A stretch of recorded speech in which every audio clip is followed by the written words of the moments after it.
ये क्या हुआ कि मतलब जीडीए जिसमें आपका दायरा एमक्यूएम के हवाले से खास मौक़िफ़ उनके तर्ज सियासत के बारे में, जीडीए में डॉक्टर जुल्फ़िकार मिर्ज़ा हैं, उनका ये शीरो शक्कर एक ही छत तले सारा मामला कैसे हो गया?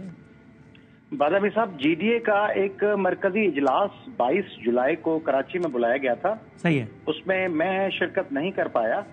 उसमें सदरुद्दीन शाह साहब, सफदर अब्बासी साहब, जैन शाह साहब, दूसरे लीडरशिप मौजूद थी। सही है। उसमें एक कमेटी बनी जिसमें मैं उस मुशावरत में शामिल नहीं था। उसमें एक कमेटी बनी सरदार रहीम साहब और सफदर अब्बासी साहब की कि वो इस बात मामले पे लीडर ऑफ अपोजिशन पे कंसल्टेशन करेंगे।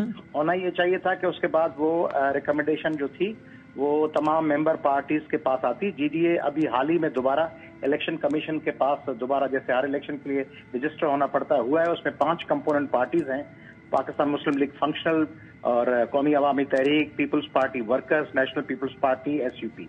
तो उन 5 पार्टी से मशावरत होनी चाहिए थी, मगर बहरहाल पीर साहब पगारा इत्तेहाद के सरबराह हैं। वो बहुत सी चीजों पर जब वो कंसल्टेशन को ज्यादा वक़्त देते हैं फैसले साजी में। मगर एक बुनियादी बात यह है कि एक तो इसमें कंसल्टेशन नहीं हुई, दूसरी बात यह है कि इस पे हक लीडर ऑफ अपोजिशन पे जीडीए का था। अब हक क्यों था? कहा जा सकता है कि भाई 21 मेंबरान एमक्यूएम के हैं और 14 मेंबरान जीडीए के हैं और 9 मुनर्रिख शामिल हुए हैं। तो उस लिहाज से अददी एतबार से पीटीआई के बाद एमक्यूएम की तादाद है। मगर बादामी साहब, आप सीनियर एंकर हैं। डेमोक्रेसी का बुनियादी जो रूह है वो अपोजिशन जेन्युइन सेंस में अपोजिशन होनी चाहिए ना, नूरा कुश्ती वाली अपोजिशन नहीं। सही है। तो जेन्युइन अपोजिशन कैसे कहा जाता है? जो आपके साथ इत्तेहाद में न हो। तो इस वक्त पीपल्स पार्टी और पीटीआई तो वफाकी गवर्नमेंट में इत्तेहादी पीपल्स पार्टी और एमक्यूएम। हाँ जी, पीपल्स पार्टी और एमक्यूएम। तो पीपल्स पार्टी और एमक्यूएम की मुश्तरका गवर्नमेंट है वफाक में और पीडीएम की गवर्नमेंट है।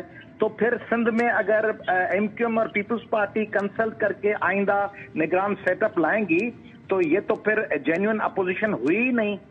तो ये नूरा कुश्ती वाली अपोजिशन हो गई ताकि अपना बंदा ला सके निगरान सेटअप। बिल्कुल, जीडीए थी अपोजिशन सिंध में जेन्युइन, तो जीडीए उनको अपोज करती रही। आप समझते हैं कि जीडीए ने अपना ये राइट सरेंडर करके कुछ ज्यादा इससे बेहतर फैसला कर सकती थी जीडीए? मेरा ख्याल यह है कि न सिर्फ जीडीए के हवाले से बल्कि सिंध के लोगों को हक पहुंचता है, कराची से लेके कंदकोट तक उनकी देखिए आइन में क्या होता है, मीनिंगफुल कंसल्टेशन। सही है। मीनिंगफुल कंसल्टेशन तब होती जब अपोजिशन होती। एमक्यूएम और पीपल्स पार्टी तो साथ साथ हैं गुज़िश्ता 15 साल। तो अच्छा अयाज साहब, आप अभी मुझे करेक्ट कीजिए, आप इस वक्त जीडीए का एक ओहदा रखते हैं ना सीनियर? मैं जीडीए का सेक्रेटरी जनरल था, मैंने लास्ट ईयर उससे रिजाइन किया और इस वक्त मैं कोर कमेटी का मेंबर हूं। और जीडीए के जो अभी रजिस्ट्रेशन हुई है उसमें कौमी अवामी तहरीक उसकी कंपोनेंट पार्टी है। तो ये 5 पार्टीज में से एक पार्टी दायरा आप हेड करते हैं और जीडीए की कोर कमेटी के मेंबर। तो आपकी राय है, आपकी पार्टी के बिहाफ पे ऑफ कोर्स आप कह रहे हैं ना कि ये इस मुशावरत में आपको शामिल नहीं किया गया और ये कोई अच्छा फैसला नहीं हुआ? मैं ये कह रहा हूं कि 22 जुलाई के इजलास में तय हुआ कि कमेटी तश्कील दी गई जो बात करेगी। फिर मेरा ख्याल, मेरी अंडरस्टैंडिंग ये है कि उस कमेटी को अपनी रिकमेंडेशन बातचीत की, फिर 5 कंपोनेंट पार्टीज के साथ, कोर कमेटी के मेंबरान के साथ और पीर साहब पगारा साहब के साथ रखनी चाहिए थी, लेकिन ये नहीं हुआ। शाह साहब के साथ वो नहीं हुआ। मगर मैं उससे भी आगे बढ़ के एक और बात कर रहा हूं। मैं कह रहा हूं इस पे जीडीए का हक था और पीर साहब पगारा ही सिंध में रियल अपोजिशन करते रहे, जीडीए करती रही है। तो उन्होंने अगर उनका हक था तो क्यों जाने दिया ये हक?